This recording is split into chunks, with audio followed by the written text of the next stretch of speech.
Qu'appelle-t-on exactement un enfant caractériel?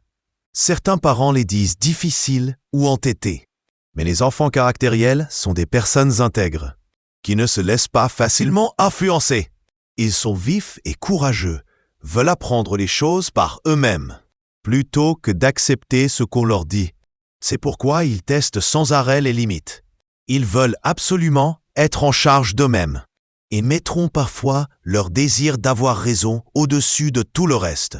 Lorsqu'ils ont quelque chose en tête, il est presque impossible de leur faire changer d'avis. Ces enfants ont des sentiments intenses et passionnés et vivent à plein régime. Souvent, ils ont tendance à lutter pour prendre le pouvoir face à leurs parents. Il est important que les parents n'entrent pas dans le jeu des enfants. Lorsque vous sentez que votre enfant vous pousse à bout, respirez à fond et rappelez-vous que vous pouvez laisser votre enfant garder la face, tout en ayant ce que vous voulez et en évitant ces batailles pour le pouvoir. Ne laissez pas un enfant de 4 ans vous faire agir comme si vous aviez également 4 ans. Attention au mépris pour les parents.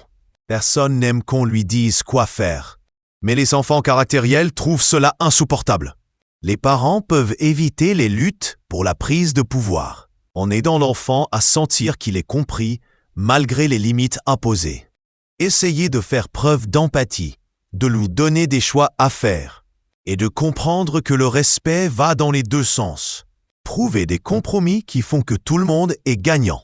Plutôt que de coller aux règles, évite que les enfants ne deviennent explosifs.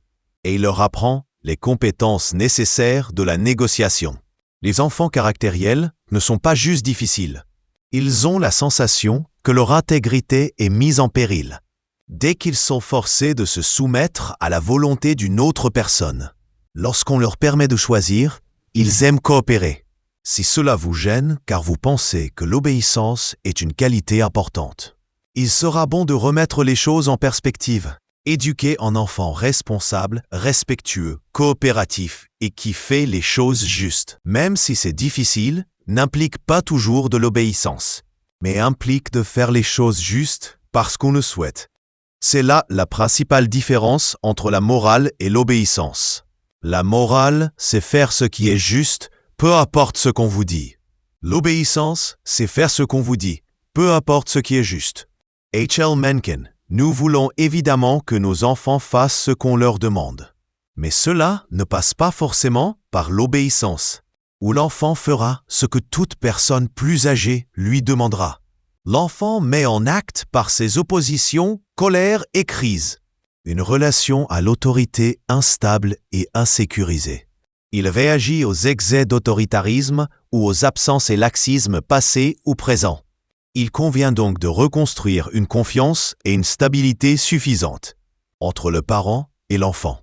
Mieux vaut que l'enfant fasse ce que vous lui demandez, parce qu'il a confiance en vous, parce qu'il a appris que, même si vous ne pouvez pas toujours dire oui à ce qu'il demande, ses intérêts sont importants pour vous. Ainsi, vous éduquerez un enfant qui saura s'autodiscipliner, prendre ses responsabilités, sera prévenant et surtout, aura le discernement de savoir qui croire et à quel moment accepter l'influence des autres. Les enfants à fort caractère peuvent être généreux, pleins d'énergie. Tenacious et stimulants. Comment protéger ces qualités fabuleuses et encourager leur coopération?